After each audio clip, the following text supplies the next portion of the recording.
जा रही हूँ, आप अपने कोच के साथ बैठ के भी डिस्कशन कर सकते हैं। तो 100 ट्रिलियंस ऑफ माइक्रो ऑर्गेनिज्म जो हमारे बॉडी में ऑलरेडी जिंदा है, तो कम्युनिकेट होता है हमारे ब्रेन को, वो ब्रेन को अलर्ट करता है।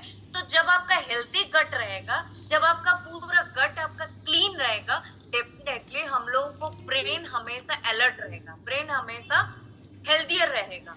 तो यहाँ पे आपको वही बताया गया है, गैस्ट्रो इंटेस्टिनल ट्रैक्ट, जो हम लोगों का गैस्ट्रो इंटेस्टिनल ट्रैक्ट होता है, जो हमारे पेट में इंटेस्टिनल रहता है, स्मॉल इंटेस्टाइन लार्ज इंटेस्टाइन दोनों में फूड डाइजेशन होता है। कैसे होता है? वो क्या डायरेक्ट जाके फूड डायरेक्ट जाके फूड आपका डाइजेस्ट हो जाता है क्या?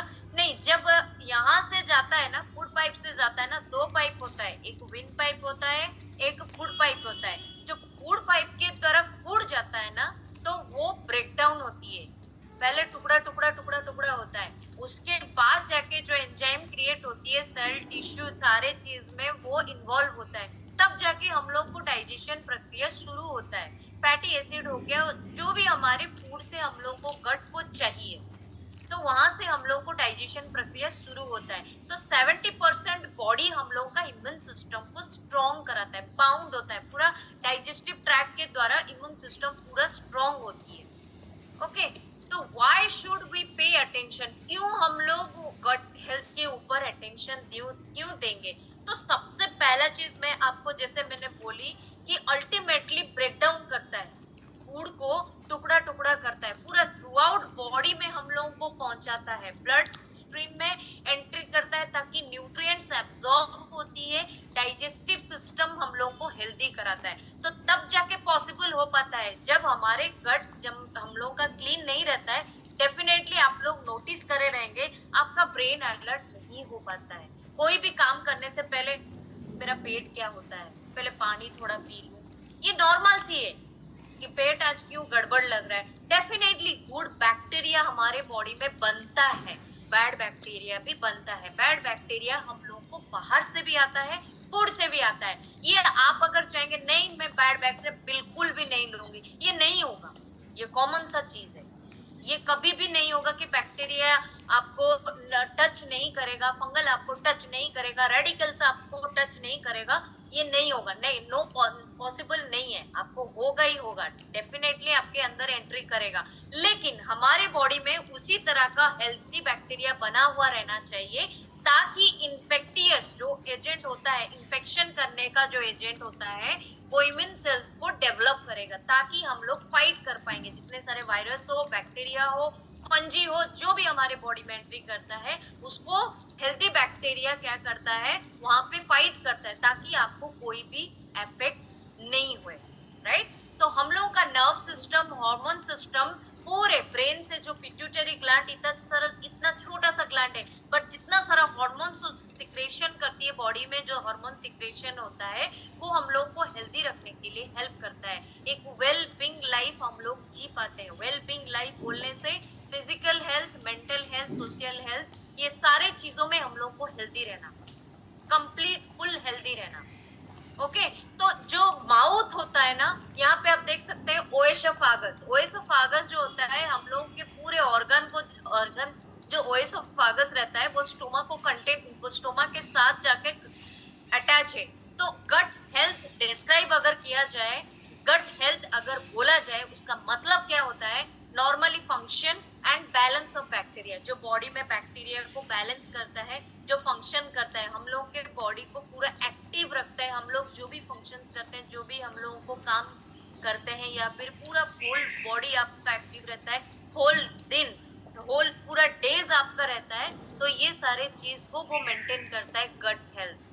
तो यहाँ पे पिक्चराइज आपको बताया गया है, हम लोग के माउथ से लेके large intestine, small intestine, gall bladder, liver, ये सारी चीज मेंटेन करता है, सारी चीज। जब हम लोग खाना खाते हैं ना, मैं हमेशा बोली हूँ, आपका ऑर्गन नहीं जानता है इसका नाम चावल है, इसका नाम रोटी है, इसका नाम आलू है, इसका नाम प्याज है, इसका नाम ब्रिंजल है, नहीं जानता है।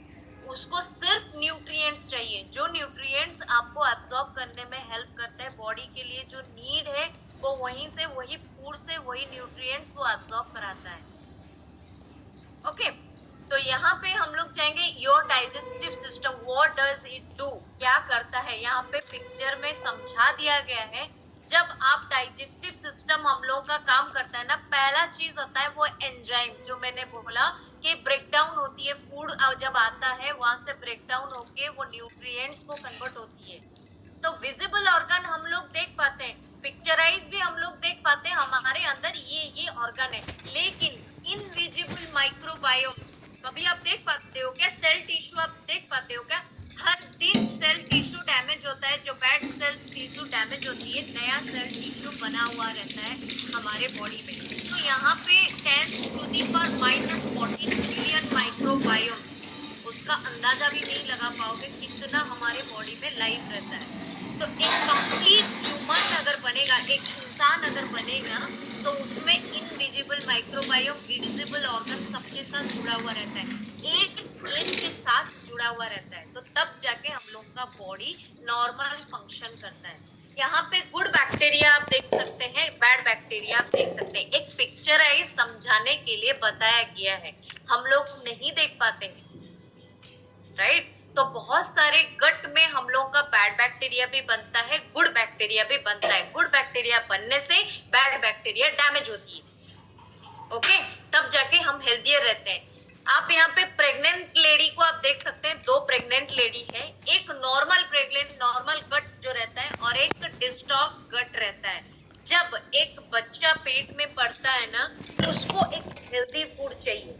जब माँ प्रेग्नेंट होने का जब सोचती है, जब सोचना आता है ना कि हम फैमिली बनाएंगे, तब से माँ को हेल्दी रहना पड़ता है। अब तो जब बच्चा पैदा हो जाती है, ऐसा नहीं कि बच्चा पैदा होने तक भी हम लोग खाली सोचेंगे अच्छा खाना, उसके बाद भी तो वो फीडिंग करता है ना, उसके बाद भी तो उसका ग्रोथ पॉइंट होता है। तो हमारा गट नॉर्मल होना बहुत जरूरी है। एक प्रेग्नेंट लेडी जब नॉर्मल गट रहता है तो एक हेल्दी बच्चा पैदा होती है।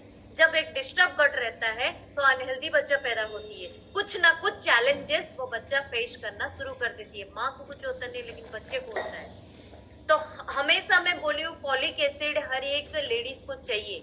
जब माँ प्रेग्नेंट होती है उसको कई मात्रा में फॉलिक एसिड चाहिए। इसीलिए तो कोई डॉक्टर आपको फॉलिक एसिड का टैबलेट देते हैं, उसमें आयरन रहता है, फॉलिक एसिड रहता है, मैग्नीशियम रहता है, हर चीज रहता है ताकि आपका गट क्लीन रहे। फॉलिक एसिड बच्चे का ब्रेन बनाने में हेल्प करता है। कभी आप नोटिस करें, कभी आप देखे रहेंगे, कभी आप हॉस्पिटल में सुने रहेंगे, बच्चे का ब्रेन डेवलप नहीं है, इसीलिए वो इमैच्योर पैदा होता है। बहुत सारे केसेस है, ऐसा नहीं है कि खाली फॉलिक एसिड है, वो बहुत सारे चीजें चाहिए माँ के पेट को ताकि बच्चा हेल्दियर पैदा हुए। जब बच्चा हेल्दियर पैदा नहीं होता है, जैसे ऑटिज्म के बच्चा पैदा होते हैं, ऑटिज्म के बच्चा तुरंत मालूम नहीं पड़ते हैं, कोई ना कोई